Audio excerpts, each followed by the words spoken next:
I used to listen to good podcasts when everything was fine, but now I listen to this podcast because I've lost my mind. My gym partner is a podcast. My gym partner is a podcast. Yeah! Bull shark, porcupine, I don't know what. Going to this podcast is a pain in the... Renee! What? I was just gonna say coccyx. You know, like the tailbone. Oh. Oh, bones. So, welcome to episode 2 of My Gym Partners, a podcast. As always, I'm Lucy. I'm Gert.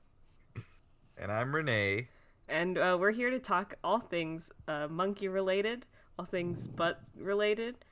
I gotta say, this chunk of episodes we watched Lyon, Scrimmage, and Bad News Bears.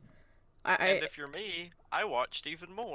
Yeah, so before we started recording, we're like, okay, let's get started. And Gert, she said something that, well, we found out she watched the wrong set of episodes, so... And would it just be my luck that, I had to sit through 40 minutes of episode of My Gym Partners a Monkey willingly, which, not a bad thing. This is kind of what I'm expected to do. And I wanted to preface this episode with last episode we kind of ragged on the show a lot. Oh yes, here. we did. We were a little Unfairly too hard. I think for now on, we've all come to agreement that we just need to kind of take the show for what it is.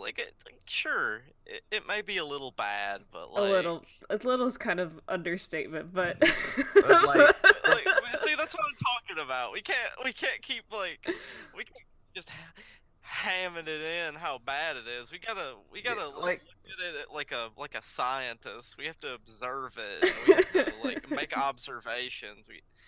I didn't take notes, but you really didn't this last episode. But the main draw of the show isn't that it's bad. If we wanted to just do a podcast about a bad show, we could have done a Johnny Test podcast or something. Don't give me ideas because that sounds really... No, okay, all right, I'm stemming it right now. But the real draw of this show is just that, at least for me, I remember how weird some of the episodes get, and just the weird premise of it's a kid going to an all animal school, and also that it's got some good art there, some good art direction. It's got some good background. Yeah, I was gonna say stuff, but it's also used a lot for gross out humor and stuff, and it just feels like a by the numbers early 2000s cartoon show, but at the same time it's got a bit of that weird factor that piques our interest that much. Yeah, it kind of feels uniquely forgettable. That's it. That's the perfect summation of it. Because it's not quite something that stands out from your childhood, but it is something that you look at and you remember, and you say yeah, that was a show that I watched a whole lot of when I was younger. Yeah, going off that, I will say that this set of episodes was, in general, a lot better than the first set of episodes. There wasn't as many ass jokes. Imagine that. There was only one. Yeah. But they did a big one, but that was in the second part. Yeah. So we won't talk about that too much right now. Yeah. So I'm excited to get into this because our first episode here is Lion of Scrimmage, and I actually remember this one. As a kid, I remember this one, I think, the most. I don't know why. But I remember a lot of these. There's one specific moment that I'll get into that once I saw it, just a wave of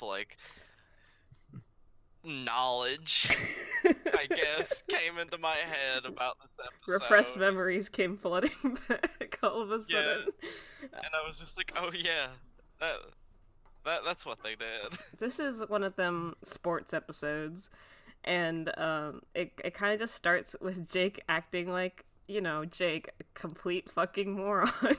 He's just swinging through the hallways, going lip da da, yip da da, and like it's a pretty nice looking little animated sequence.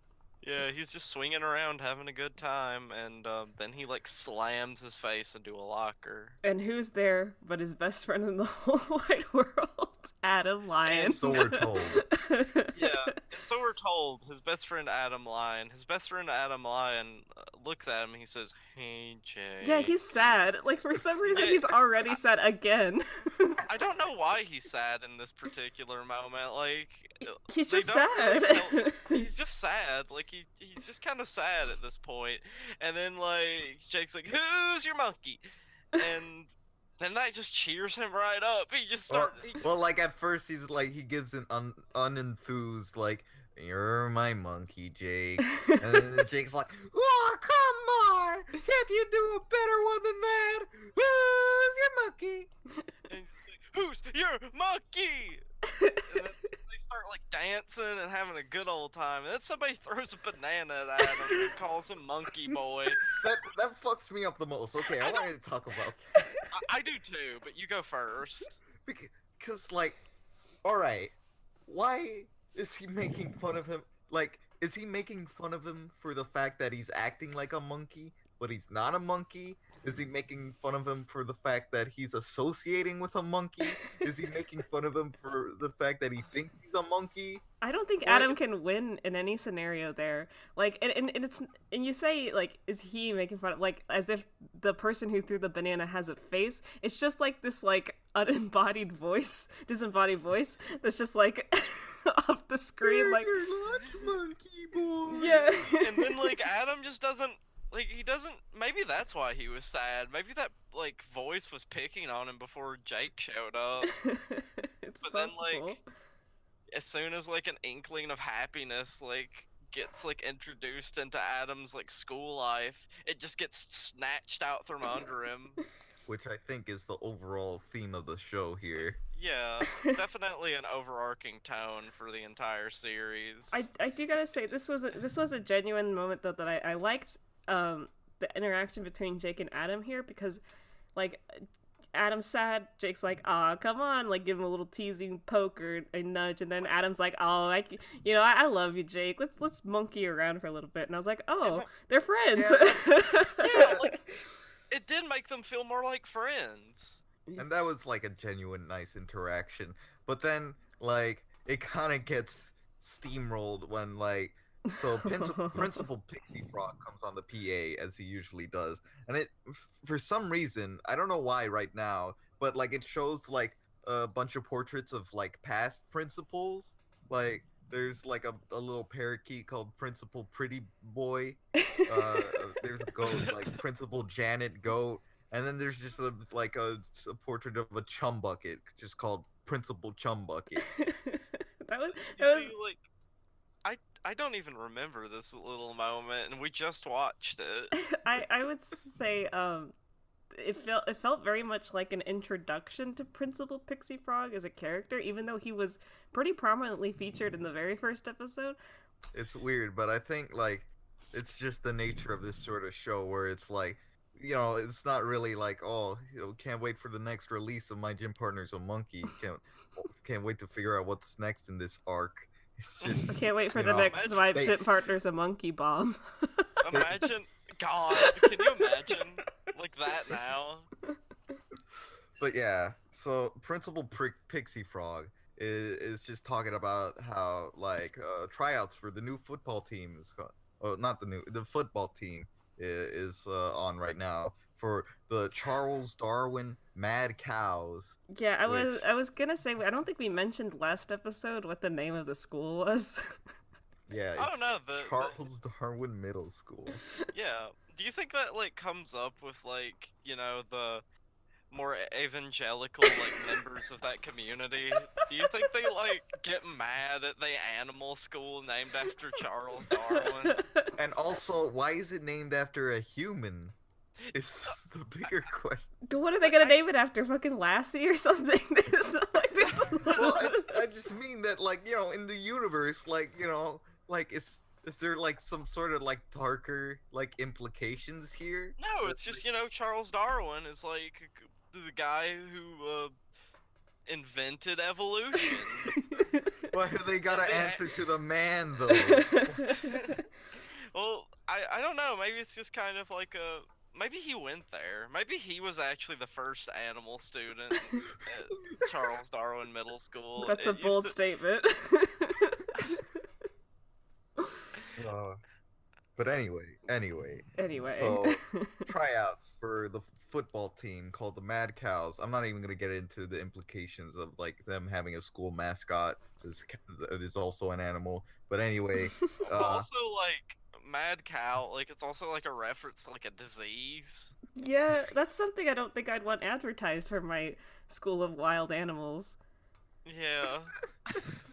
But anyway, so and then is brought up like the situation that Charles Darwin has not won a football game ever in its entirety as a school, and they're like, and Principal Pixie Frog's like, maybe this year we'll bring one for the boys. He doesn't say that, but something like that. He says like, I'm sure it'll be the first of many wins. It pans over to empty trophy case. Like, it's really sad, but like Jake is excited about this. He strikes me as the athletic type. And he's like, "Oh, Adam, you gotta try out for this." And Adam is understandably like, "No, I don't want to do that. They're gonna make me like the water boy or something. I can't do that." But Jake is like hyping him up. He's like, "Oh, but look at your legs and your look at your strong legs, your strong arms, your powerful muscles. You can do it, Adam." And Adam's like, "You think?" Like, maybe I can do it after all. And to fucking like smash cut to Adam as the water boy, like on the side of the field, and it's just and this is why I was saying earlier that like it's kind of like the Jake like being chummy with him, it gets kind of undercutted because like in this right after the smash cut, Jake's just instantly like, "Hey, water boy, I need me a drink. I need a drink! Come on, water boy!" It's like, is Jake like an abusive friend? He's certainly acting like one here. He's like an asshole, and Adam's like, "See, I told you, Jake, they were gonna make the fucking water boy," and Jake's like, "Whoa, you were right." He's like, "Whoa, like, you think that was like sarcastic?" It was kind of funny though. Just like I think he was actually astonished, like, and he didn't realize that Adam was the water boy. Whoa! You were right. Oh, and this is where we have kind of a like look into why the Mad Cows have not won a single game. According to the coach, who's this Coach Gill. Coach Gill, she's a fish in a water bowl that gets pushed around by I don't know what animal. It's like a meerkat or something, right? Yeah, I think it's a meerkat. Yeah, a silent meerkat. I forget.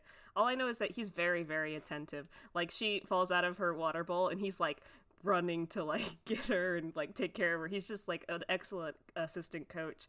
But she's talking to Adam as they're watching the team practice, and Adam's like, "Well, why have they lost so many, coach? Like, they look great. Their form's perfect. They're like powerful animals that should by all means." Yeah. They're literally animals. Like, they should be able to play pretty well.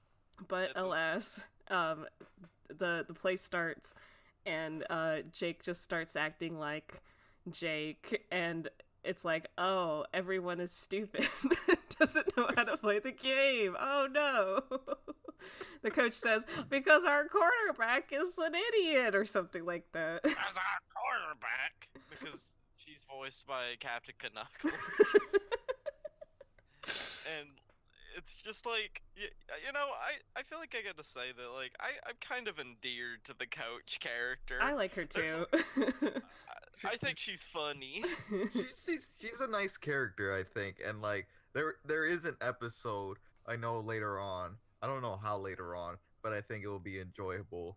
That's with her like in the main focus But that's all I'll say. I'm looking forward to Yeah, that. I really do like her. She's a nice character. Yeah, she's funny and she's very like no nonsense. Like I like that kind of character.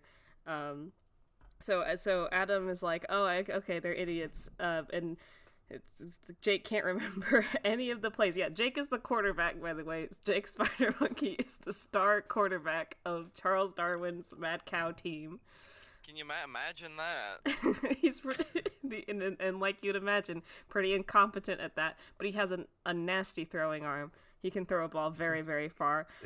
It's disgusting how good he is at it. It's appalling. I can't believe it. He's incredibly good at throwing, but he just kind of like, for the most part, dances around like you'd expect an ape. Yeah. It's really funny. Oh, it's so funny. And Adam like grabs the playbook and he's like, "Oh, these don't seem that hard to remember." And he like flips through it, like skims a few pages, and then he just like closes it and perfectly recites like a play. And the coach is like, "Whoa!" I don't know what you just said, but you sure do sound smart. Why don't you beat the quarterback? And I was like, "Oh no, this is gonna lead to some wild misunderstandings." But immediately Adam's like, "I can't do that. I suck. What are you talking about?" And the coach is like, "Yeah, you're right. You're right. You do suck."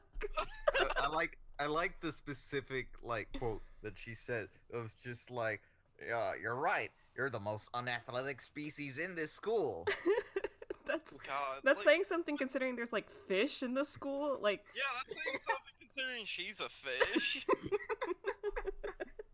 I guess swimming takes a lot, but like it's not like she's played football or like any fish can play football. You know what?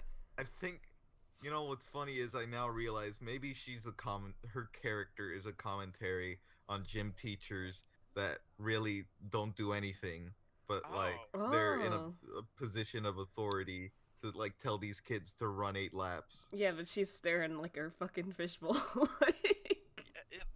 That's like that rings really true to like my experience with gym teachers as a youngin', because it did kind of seem like most of the time they were just mean. Very mean. And, I don't know. For me, I've had some athletic gym teachers, but yeah. I've had like one who might have been athletic, but he was just like he kind of like picked on me. I'm so sorry. Yeah, like when I was like younger, I was like a little bit like chubbier as a little kid, and I remember him just being like, "Come on, you can do it. You can do it." It's just like, okay. Get off my back, okay? Get off my back, you adult. But anyway, I really can't wait for the episode of My Gym Partner's a Monkey where Adam confronts his gym teacher on how he's making him feel bad about his body image. Yeah. So anyway, Bill, why do you keep picking on me? It really makes me feel like I shouldn't even be like try. I don't even want to come in most days. Oh my god.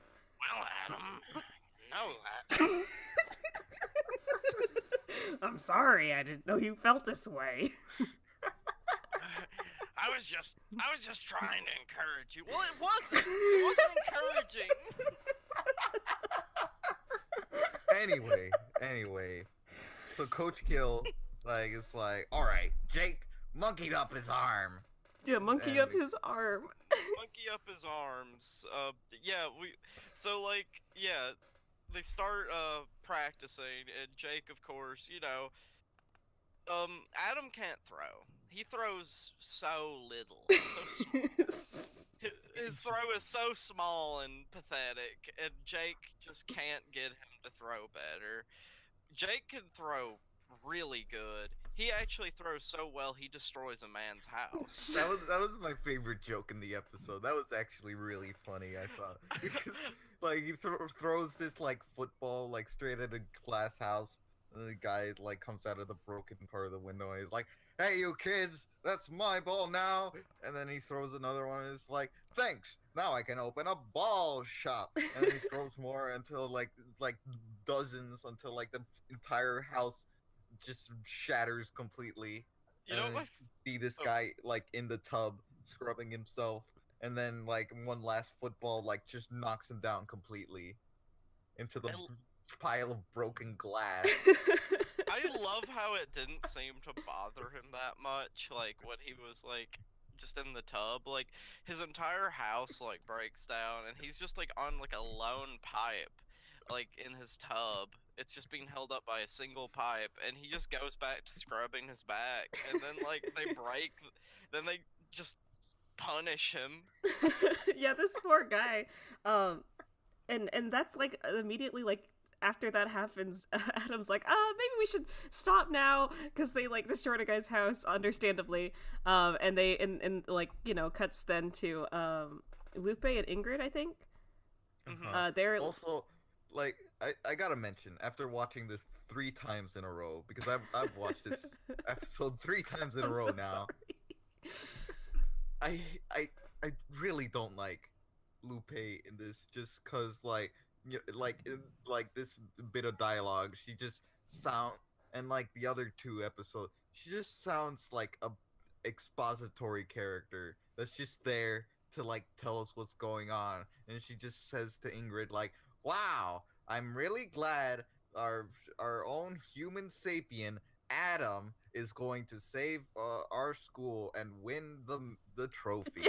Like that's something that we don't already know.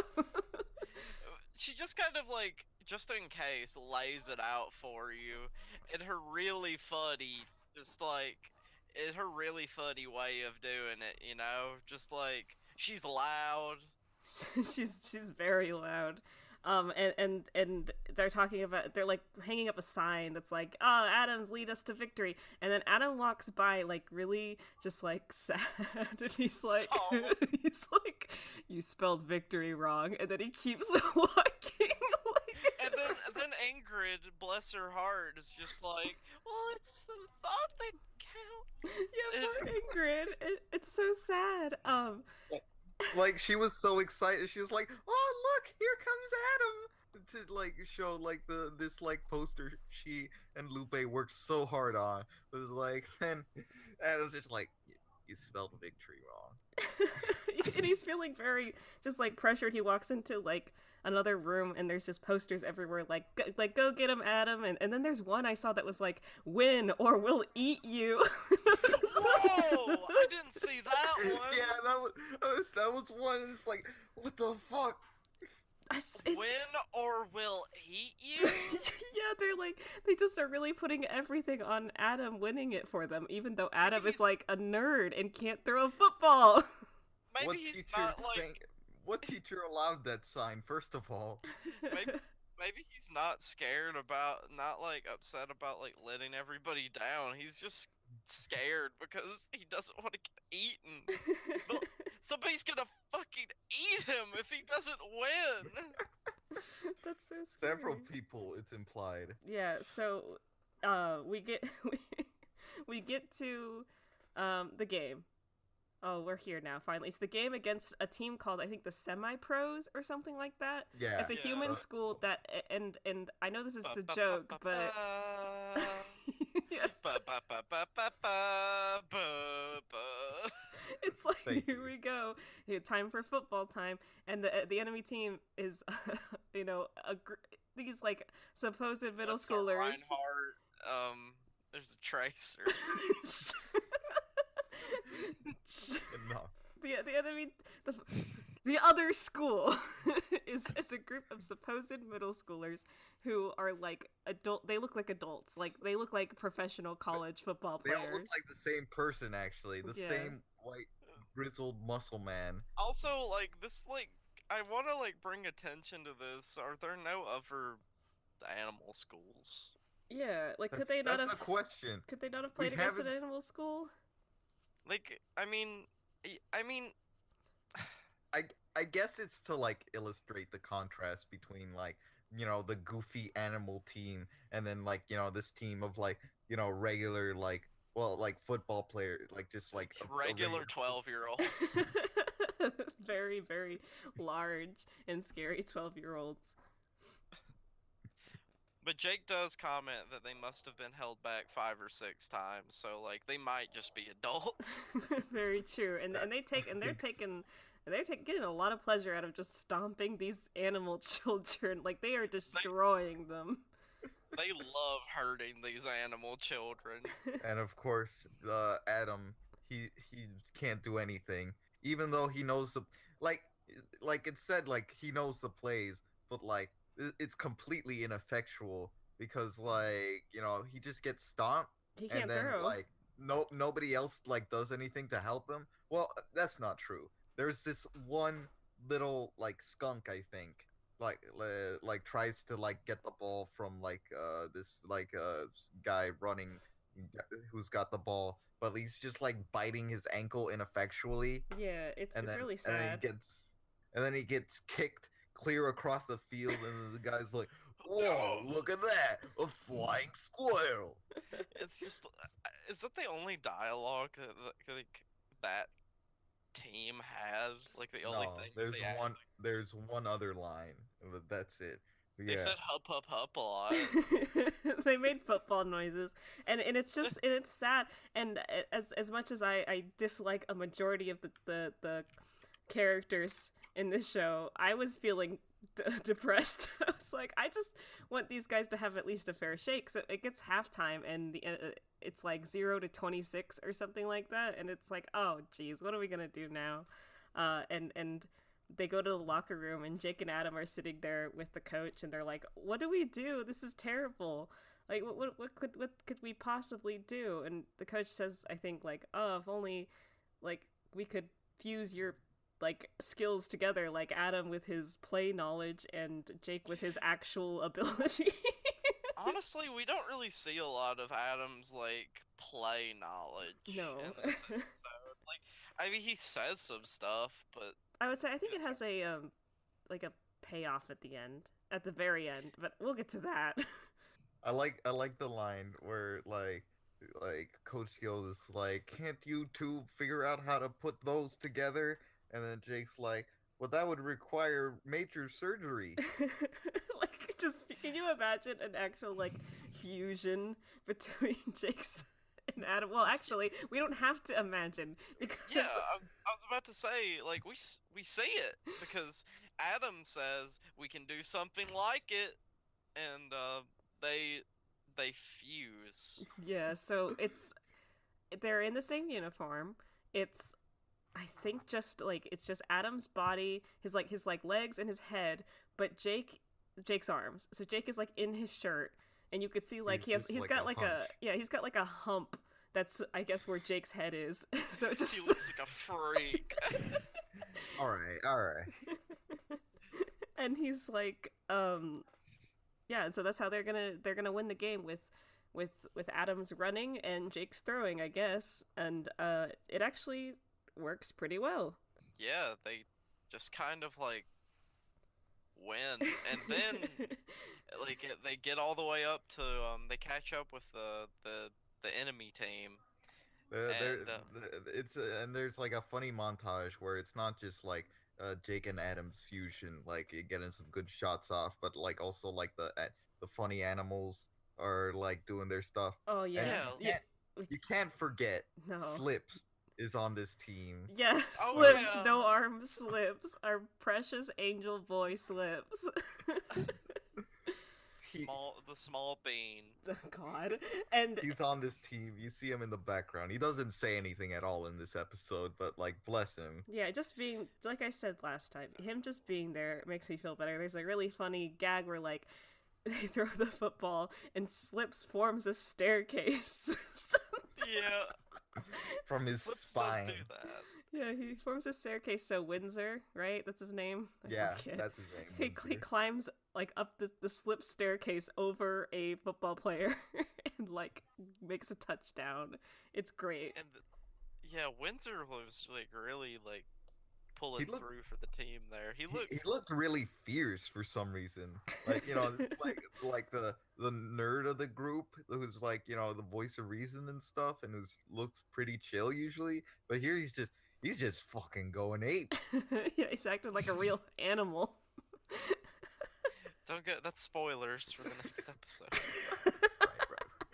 Right. So, but Jake, after this whole funny montage, has sprained his arm, and it's just like horrifically splayed out. It's like, oh geez, I think that last pass was my last pass. Yeah, his arm was really long, and then he starts like curling it up, like he starts like pushing the skin back. And you can hear the bone crunching noise, like. And this, I gotta say, up until this point, was enjoying the episode, pretty all right. This next bit infuriates me. I don't mean to be like overly dramatic, but so he's like, what's the dealio with my arm? Stupid arm. And then Jake starts going, Jake starts lifting his arm and throwing it down and going, Arma-Dilly-O, Arma-Dilly-O, Arma-Dilly-O. And then Adam's like, not Arma-Dilly-O, Armadillo. And then he points to the bench where there's this little armadillo who we haven't seen throughout the entire episode, never once, not even in a background shot. Like what? No, wait. While I was like rewatching it, he is in the background. He is, but like he is very easy to miss. I saw this twice and I didn't see him once until the end here. They pointed this guy who's sitting on the bench and they're like, let's bring this guy in. And I'm like, who the fuck is that? Also just the word, like the fact that they're just like, how are we going to like resolve this? Oh, I got an idea. Jake makes up a word and he starts saying it. Like it's a spell. Armadillo, Armadillo, Armadillo, and then Armadillo. Like I felt like it would have been better if they like introduced Henry like at first. He's like, a name. Like, that's his name, Henry. Like Jake, I mean Adam goes to him and was like, "Come on, Henry." Like he's an actual character, a recurring character in this show. He's a recurring side character. You don't remember Henry Armadillo? No, I don't. He has his own theme. God, I just it's like.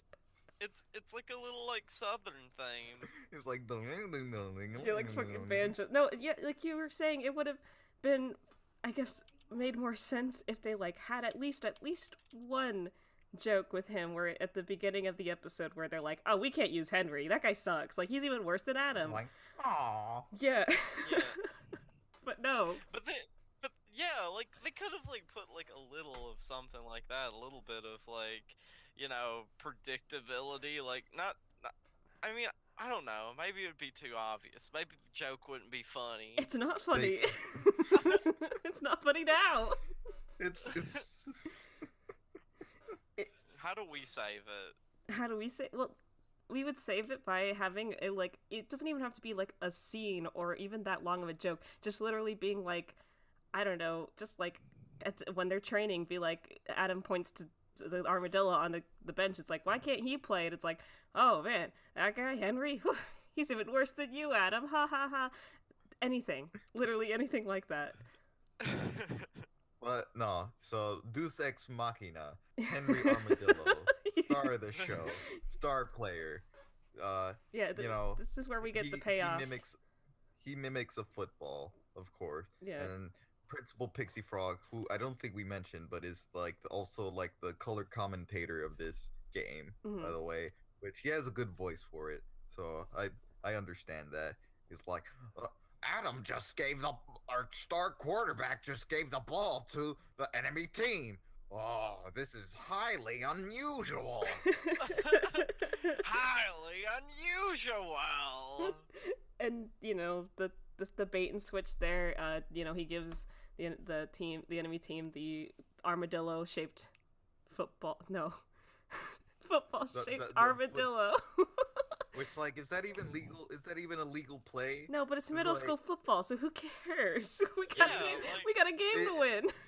Is it like a thing like Air Bud where it's like there ain't nothing in the rules that say you can't have a fake out armadillo be the ball? Yeah, but I'm sure there's a rule about having the football be in your hands, because Adam gets to the he scores a touchdown and he's standing there at the end of the field and he lifts up his helmet and the football's like underneath his helmet, and it's like, oh, I guess that counts.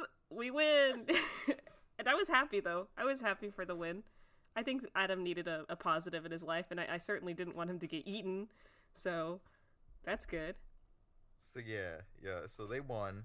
It was all happy fanfare. Coach Gill momentarily has a heart attack, but then is resuscitated thanks to I forget the meerkat's name, but like the meerkat comes in with some electric eels. Charles. Are we sure that's his Charles? name? No, it's It can't be. nah. It's Henry, actually. No, it's not. That's Arma-Dilly-O. Oh, I'm gonna look it up. He comes in with some electric eels and like helps out, and that's all well and good.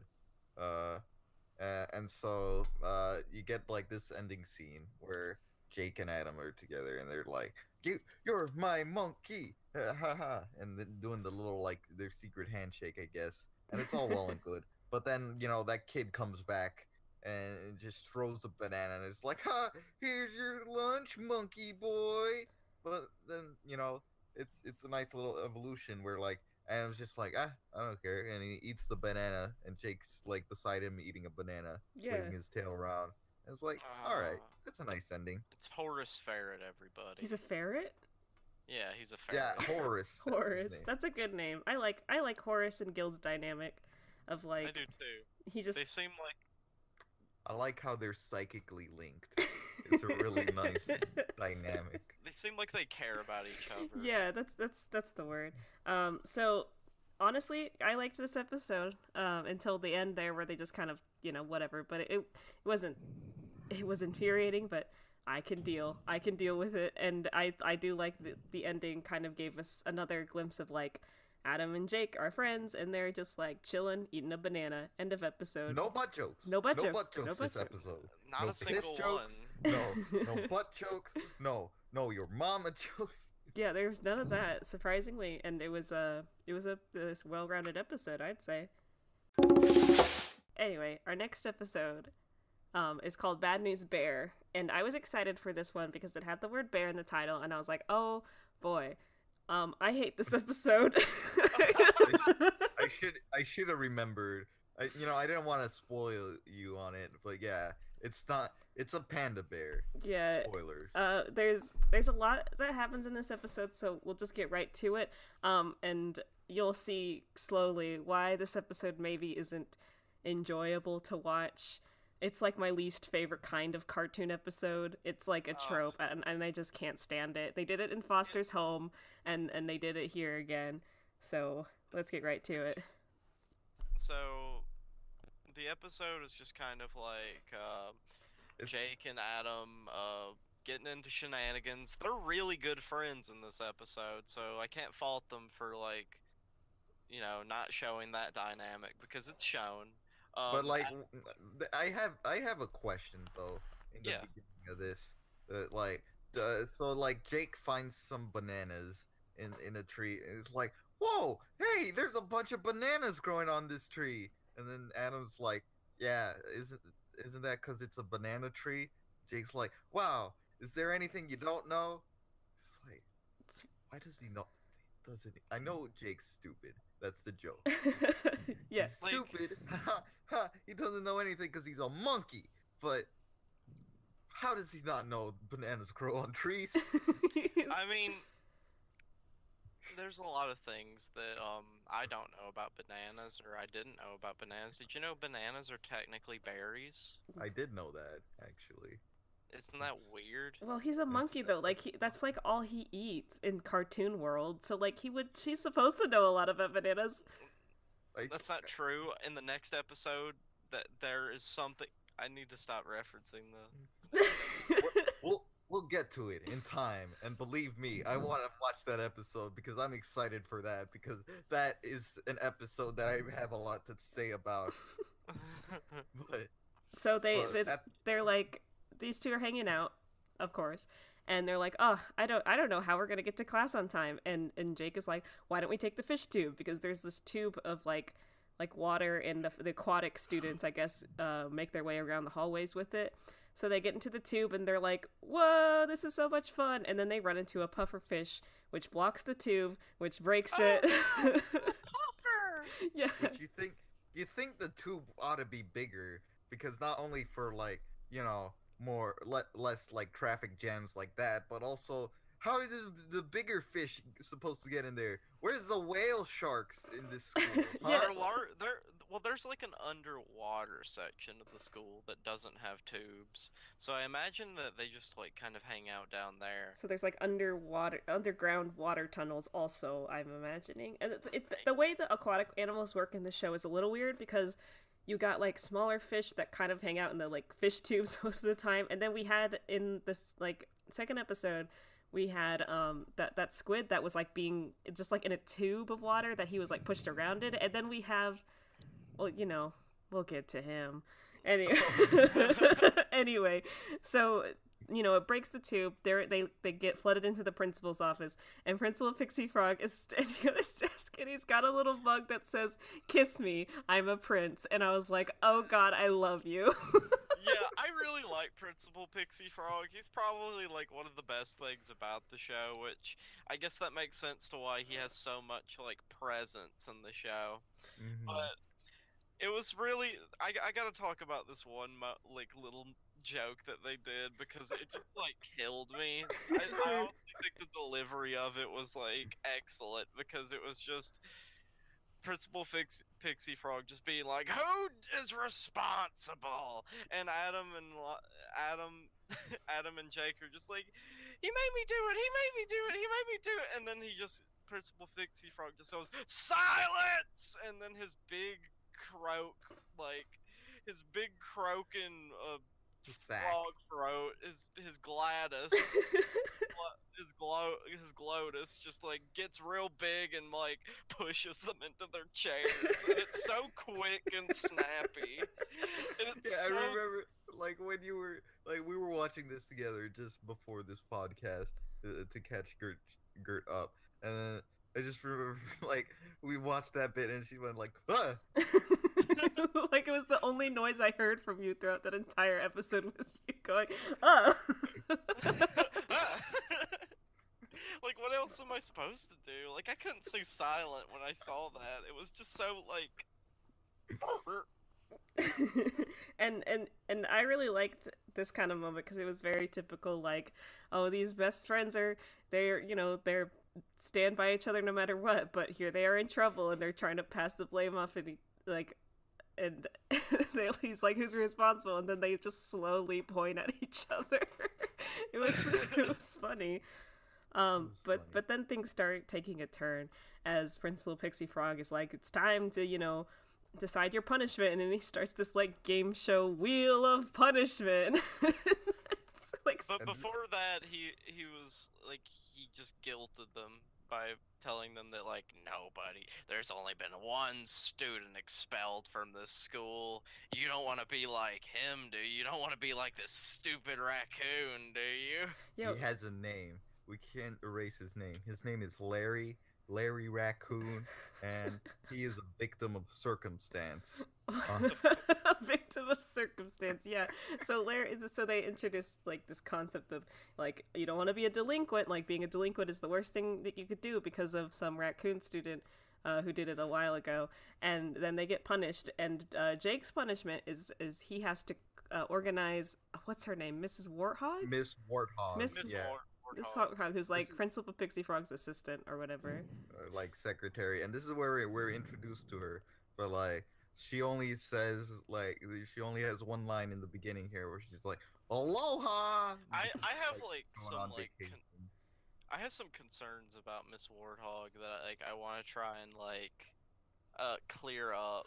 Okay. Because Okay. I feel like Miss Warthog and Miss Gazelle, do they have the same voice actor?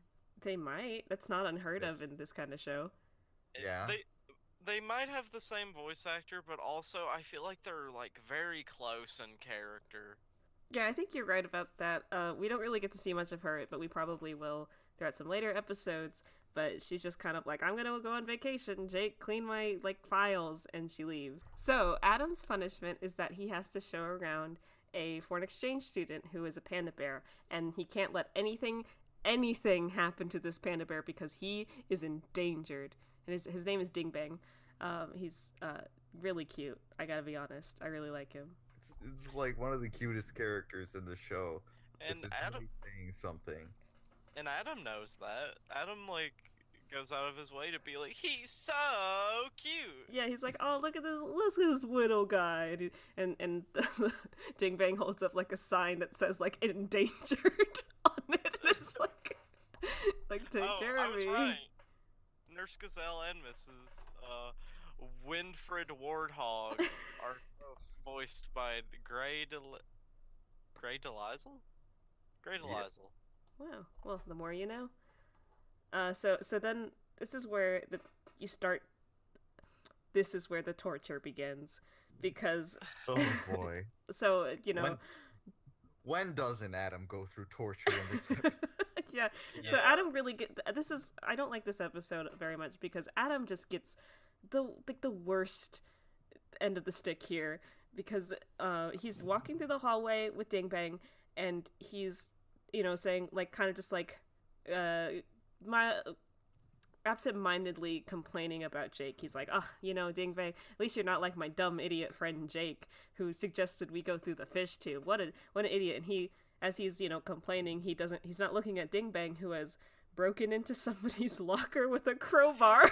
Yeah, he just walks up to a locker because he smells like a window pie, and he just goes up to it and just starts trying to like open it, and Adam is just like, his first reaction is, no, you're gonna get hurt. Yeah, he's more concerned about Ding Bang, and he like stops him.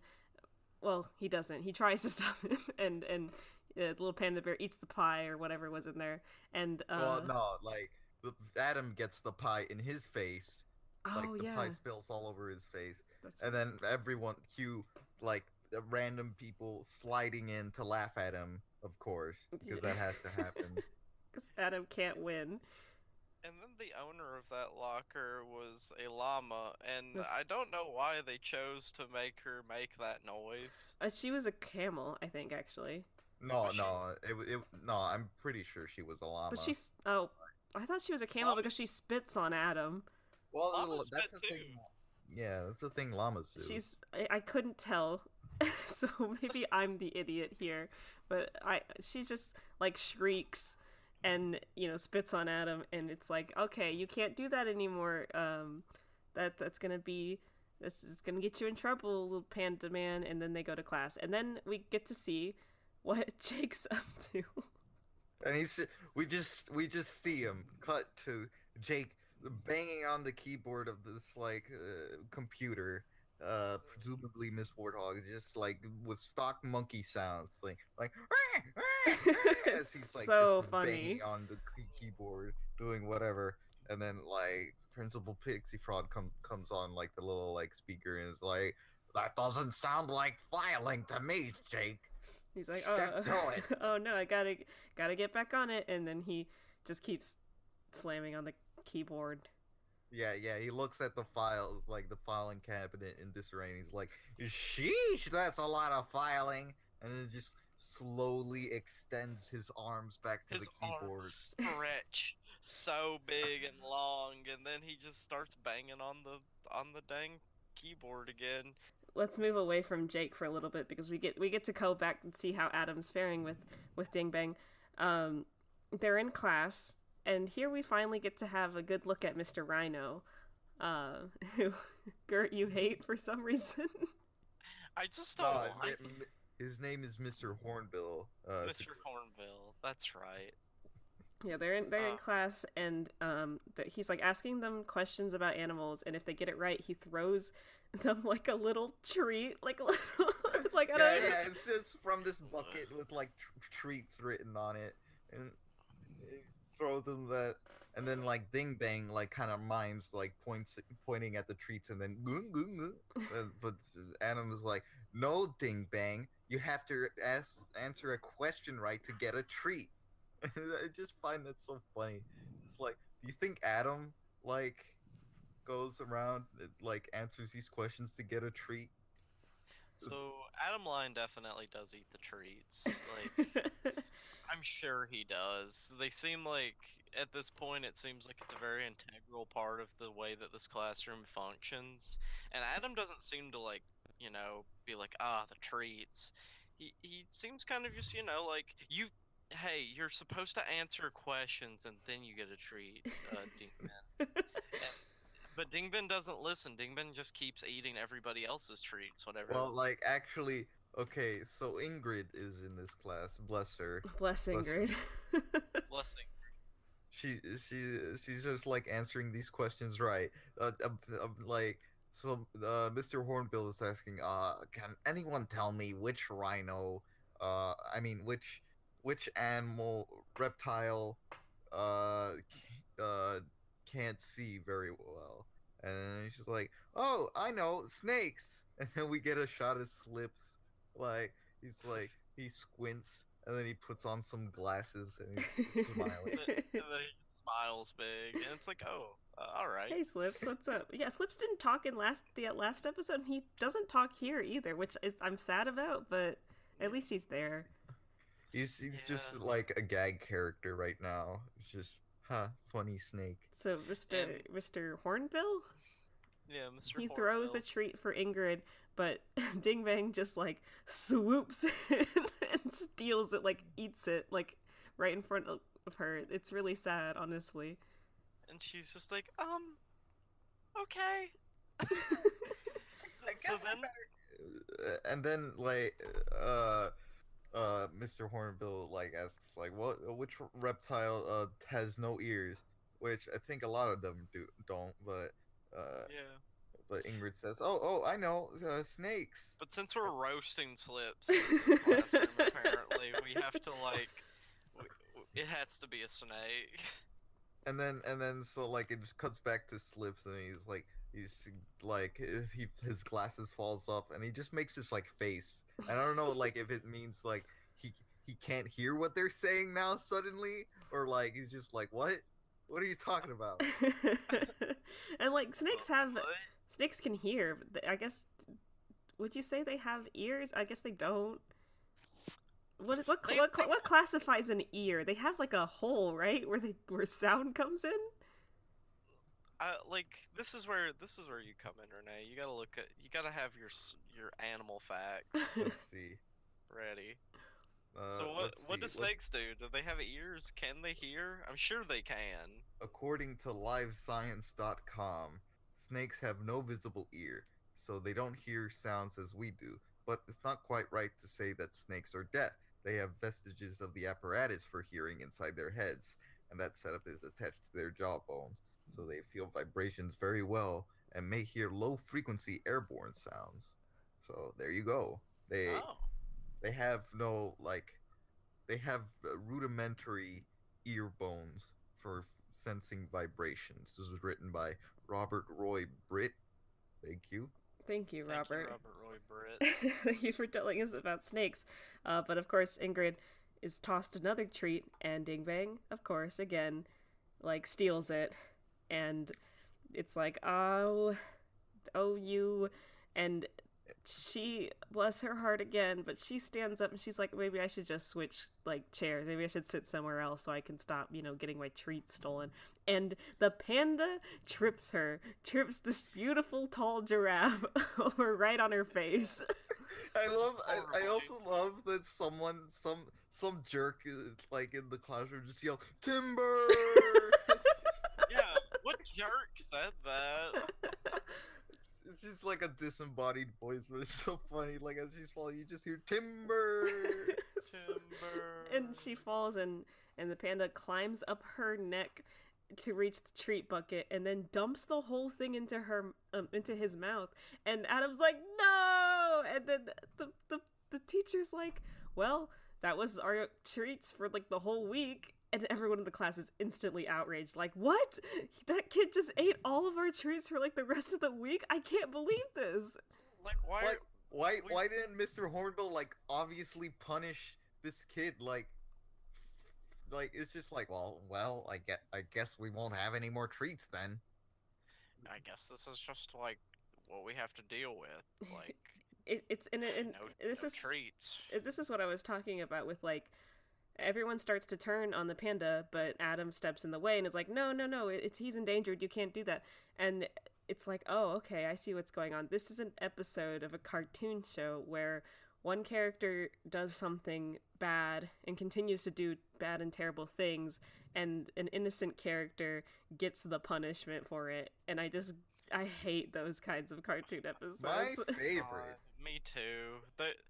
Those those types of episodes always like get to me. Like they're frustrating to watch. Well, it's especially frustrating in this one because it's not a situation where like everyone's like, Adam, you really did this. No, they know the panda did it, and they are actively trying to like hurt the panda in any means necessary.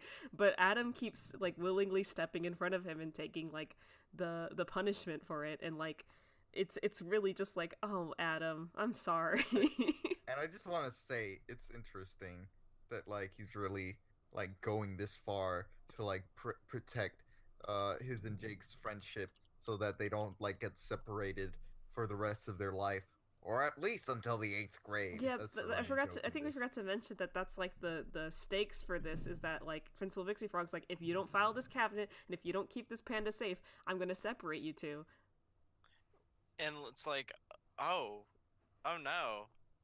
So Adam's working his ass off. Adam's working his ass off, and then you cut to like Jake just like on the phone, like gossiping with this one guy in like a stereotypical like secretary outfit, and it's like completely disregarding the files, and you're like, yeah, okay, I see. See, Jake is not gonna even give two shits to get this done.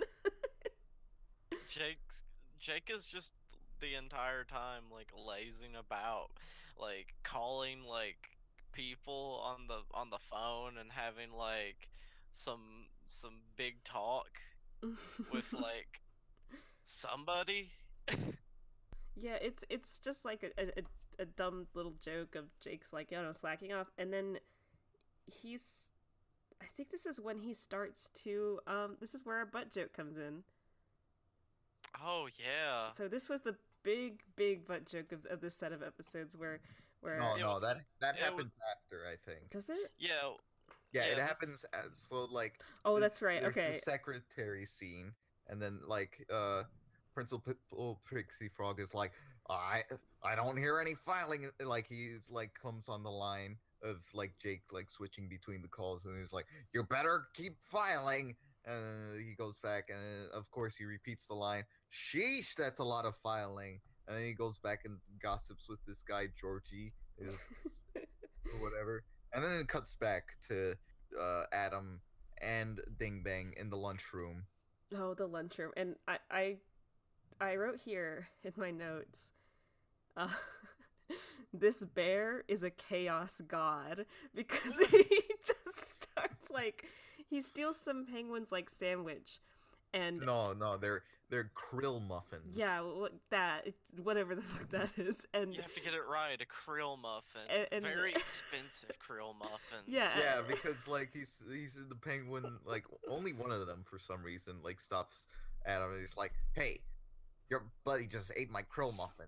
It costs like $3.50. And then I was like, well, that must be one big krill muffin. Yeah, and he pays him the money out of his own wallet. Pays this penguin the cost of the krill muffin, and it's just, it sucks so bad. And he eats something of Lupe's. I don't remember what it was. No, you don't see what he like. He's like see digging him, into her mouth. Oh yeah, you just see him like opening her maw, and she's like, "Oh, I'm having none of that. I'm gonna kill this fool." Yeah, she's like really gonna kill this bear.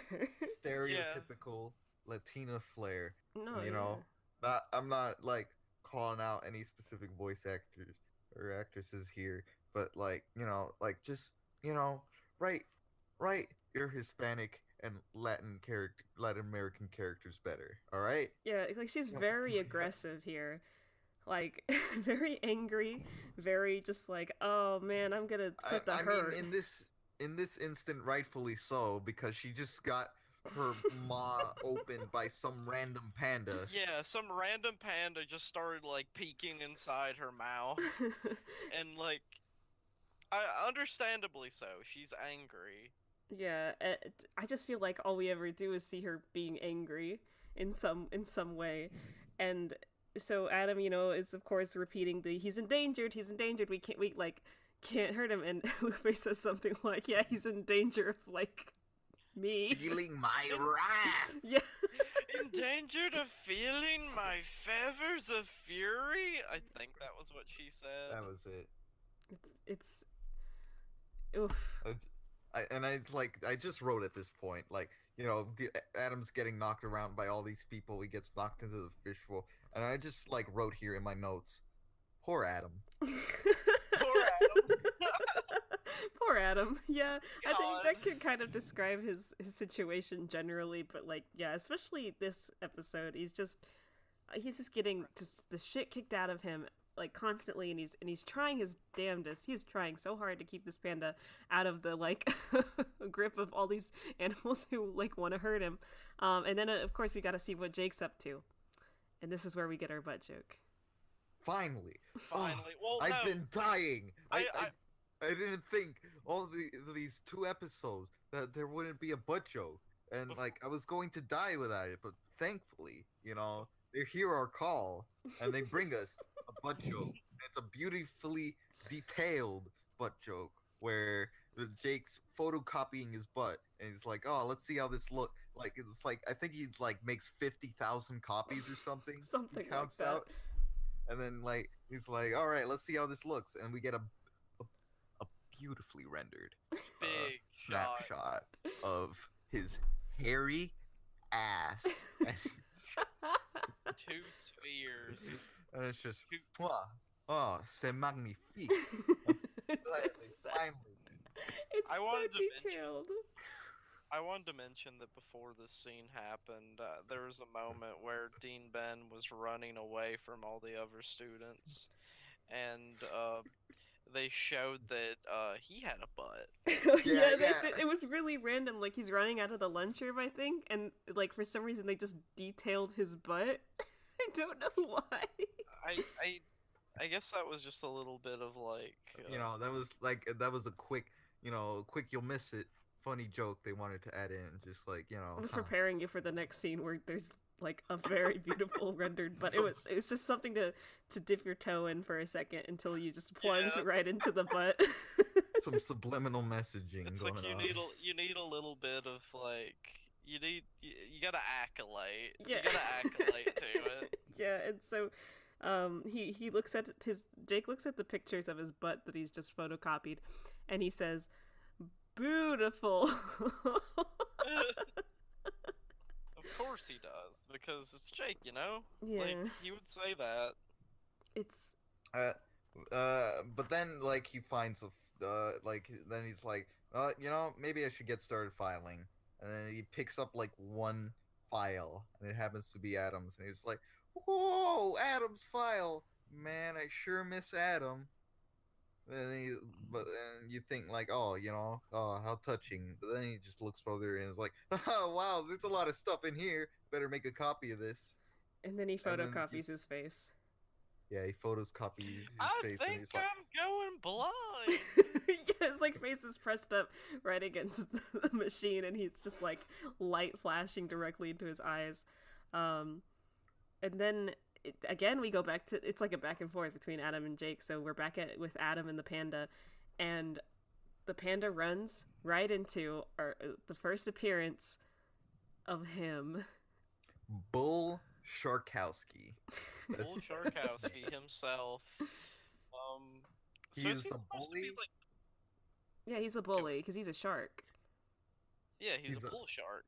Ha ha ha ha. You get it. Bully shark. And What were you gonna say? I was going to ask, is he supposed to be like a Mike Tyson inspired character? What do you mean? Just like, do you mean that just because of his voice? Yeah, that's kind of how it feels, but maybe I'm wrong. No, I think, well, maybe. We haven't seen like the creator commentary of this show. Yeah, that's so, like, important. we haven't seen like the concept notes, but I'm pretty sure he's just meant to be like, middle school bully that like is like supposed to be the tough kid, but also looks like a nerd, like because he's got like the braces and the stubble and Yeah, all that stuff. he's wearing. He's like that ugly middle schooler look. Yeah, he's wearing these headphones that are like made of water or like have water going through them, and they're like pressed up against his gills. That's because he's not in the water. This is what I was talking about earlier, where he's just walking around in the hallways, but he has these like water headphones on so that he can like every like few seconds he like goes like and like breathes in like He like sucks in like wheezing like. Yeah, he like breathes in the water from his gills, I guess. Which is like, I hope I don't need to illustrate how that is incorrect. What, you don't think a shark can survive off of just like Just a headphone sucking full up of water? No. First of all, how does the water refill? That's a good question. Second of all, It just goes back sharks through. don't like breathe. They don't breathe water. Fish don't breathe water. That's the common misconception. They filter the air through the water, the oxygen and the hydrogen dioxide. Okay. Yeah. So like the thing is like with them being on the surface, it's not like the lack of water. I mean, like they need to like have their skin hydrated, but it's also the fact that the force of the gravity on land is collapsing their lungs. That's the point of like why fish can't be out of water. maybe you should write a very strongly worded letter to the creator of My Gym Partner's a Monkey. Yeah, I'm starting to think that maybe like this cartoon got it wrong. Oh, believe me, by the end of this podcast, by the end of our 54 episode run, it seems, where I'm gonna write a strongly worded letter. Y'all, that's a year. That's a year of this. Try not to think about it. Let's get back to it. So Bull Sharkowski. Yes, he's here, and he is not. He like. The panda doesn't even really do anything to him. I think he just kind of like runs into him, and he immediately picks him up and is like, "I've never eaten them black and white before." Black and white bears before. But this is the first time for anything or something like that, and then it's just like, Bull, please don't eat him. He's a Yeah, he's and it's like, hey, crowd of animals, you want to see me eat this panda? And they're like, yeah, eat him. Yeah, they're monsters. This is the thing that happens like at Charles Darwin Middle School often. Just like somebody like ends up like, I don't know, causing some ruckus, and then everybody's just like, eat them. You know what? I'm inclined to think that is very likely. Much like bad schools where like a fight breaks out every second. This is one of those schools I think that is underfunded, and as a result, has kids who just like just want to eat each other. Apparently, but thankfully this gets broken up by Coach Gill. She shows up and she's like, "Hey, enough of that. If you want to, relieve some of this pent up aggression, do it in gym." And she's like, "We're playing dodgeball," and all the animals are like, "Yeah, we're gonna slaughter this panda in dodgeball." And then Bull just looks at Dingban, or I guess in the direction of Adam and Dingban, and just says, "See ya in dodgeball." Dead bang. Dead bang. Which I don't think he learned Ding Bang's name, so I don't know how he got that, but all right. Yeah. Maybe it was in a memo, a school announcement. Something like that. But we get one more flashback. No, sorry. We get one last look. One more cut to Jake, and he's found something. After he pulls himself away from the photocopier after blinding himself. and I want to mention we get a beautiful shot of his eye. It's not fully rendered, like his butt shot, but like it's just a nice little shot of his like scorched eyes. It looks. I remember seeing that like shot as a kid and it being like kind of like ew. Like, it grossed me out. I hated the way they drew his eyes in that moment because it's like they shriveled up, and there was just like exposed flesh around them. Yeah, it's gross, but not the grossest thing we've seen, and Or will see. or will see. And so he goes back to the files, and he kind of like jumps in one of the drawers, and then he's like, "Oh wow, look at this big file on Ding Bang. Oh my gosh, this is incredible. I gotta show Adam immediately." And then he leaves to go show Adam, and he's like, how do I get there on time? And he's like, the fish tube. And it's like he's going through the fish tube and it's like, whoa, you know, the regular. Yeah, like, laugh. this is so fun. Yeah, so we see Adam now in, oh god, poor Adam, and he's just getting absolutely like pelted with dodgeballs, and like he gets hit, and Coach Gill's like, okay, you're out, like, because it's dodgeball, like, get out now. But he's like, no, and he stands there, and gets hit, you're out, Adam. No, gets hit again, you're out, Adam. This is an intense scene. It's like this is dramatic because like, you know, like Jake, I mean, Adam is like standing opposed to like this group of animals that just want this panda dead, but like he's just like standing his ground, taking all the punishment that is meant for this panda because he wants to stay with Jake. He doesn't want to get separated with them. I can't believe how like he gets bruised. He gets black eyes. And it's just a puffed up lip. If there were an episode to show like how much Adam needs Jake, and maybe just like how little Jake needs Adam, I feel like it's this episode. That's so sad. Because you think back on it of how Adam just always kind of like feels like, oh god, Jake is such an idiot. I always get into so many bad situations because of him, but like in the end, he doesn't really have anybody left at that school. Yeah, Jake's his gym partner. And as the theme of middle school goes, it's better to be part of a group than not part of anything at all. Damn. I think, yeah, it's a strong message, I think. It sure is. Because here we have this, what is it, Adam, like 11? He's just getting absolutely 12? like destroyed. 12. He's like just he's dying here, and Jake, you know, runs in, and there's actually something kind of funny that happened here where like Principal Pixie Frog like comes into the gym, and he says, "Hey, young people." Hello, young people.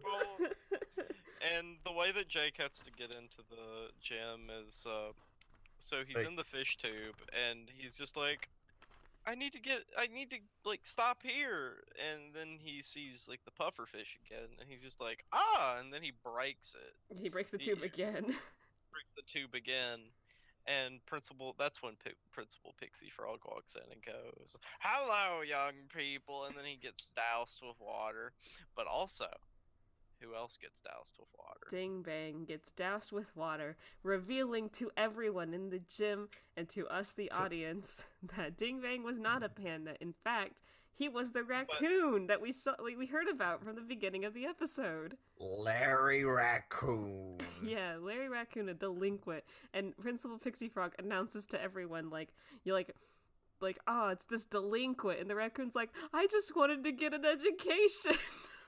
I just wanted a quality education. And upon hearing that he's a delinquent, everybody, like all the animals who were there, immediately just turn on him and start. They're like, a delinquent. Yeah. And they just start pelting him with dodgeballs and chasing him out of the school like a mob. It's weird to me that like that was such a unanimous thing that like people in middle school like were just like, yeah, we need to get him because he's a delinquent. Yeah, like as if anybody would really care. I think they're just more mad that he really did do all those bad things, so now they have an excuse. Now they're like, oh well, we can punish him now. Yeah, it's like Principal Pixie Frog's not gonna like do anything. Yeah, and I forget how this episode even ends.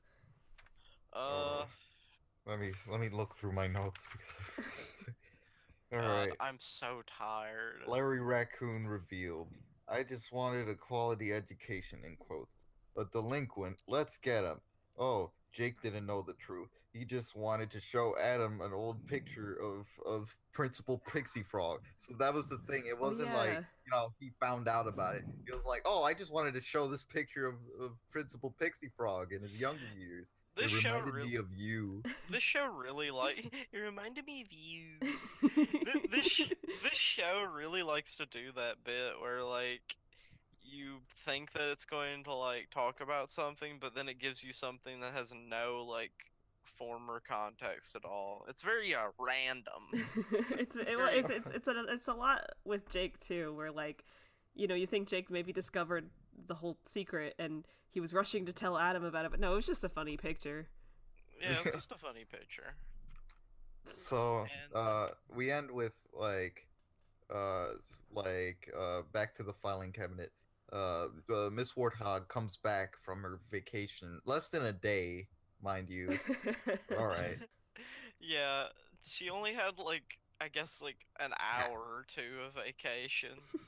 But she comes back and it's like, well, look, I guess like he did like file all those files, and like it's a completely neat like filing cabinet except for one errant file, and he's like, well, he forgot this one file, and then she opens it up, and then the filing cabinet explodes, and like all these pictures of Jake's face fall down, and one falls on Miss Warthog's face, and that's where it ends. That's the end. So, like I said, I didn't like this episode mostly because of like Adam getting just like shit on, but I will say I actually found like the cutaways to Jake kind of funny. I thought those were like a relief. They kind of were, like, just because they let you take a break from that really frustrating like situation that Adam was in. Because like that type of like cartoon trope where it's just like somebody like getting in trouble for another person's like doings is so like, god, it feels like it's like sandpaper against my soul. Well, because even if it's a character you don't necessarily care about, like Adam, it's just Adam. Who cares about Adam Lyon? Yeah, like we don't care. Like we don't care about Adam. I don't want people to get like the wrong like idea. Like we still don't like Adam.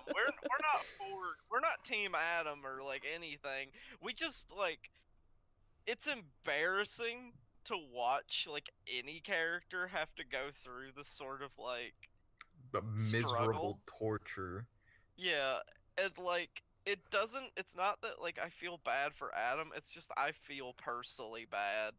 And maybe that's why I'm thinking back on this show like as a whole, that is like being kind of like a thing that I watched a lot of, but like my memories of it being somewhat frustrating is like it's just a lot of the show. It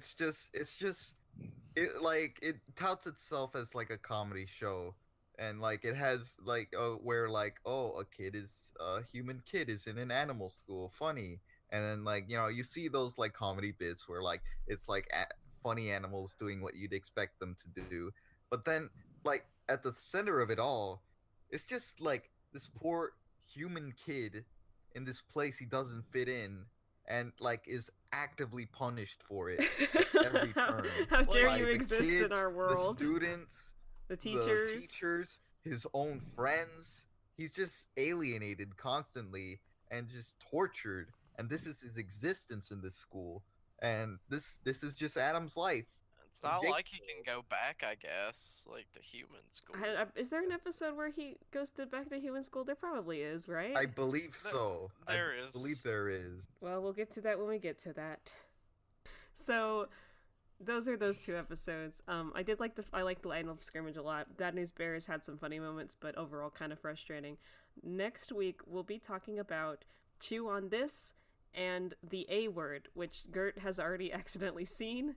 Can you give us just a teaser, just a vague teaser of what we're in for?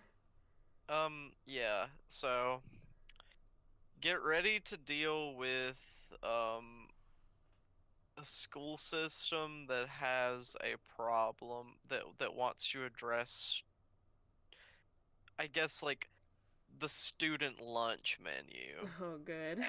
And Oh, I forgot about that. Oh God, that's and gonna be something. yeah, honestly, I feel like this episode I lost my steam because I was excited about talking about these episodes. And the next episode is Lyon. He does something really bad to Jake. Oh no, I can't wait Oh, to see what it's this supposedly is. Thank you for listening to this tune in. episode. Tune in next Wednesday where we talk about animal racism. Yeah. Yeah. Tune in next Wednesday when Adam Lyon has a slurry. It's not good, not good. It's Well, not good. Bad. this has been My Gym Partners, a podcast. I'm Lucy. I'm Gert, I'm Renee. and you Funny.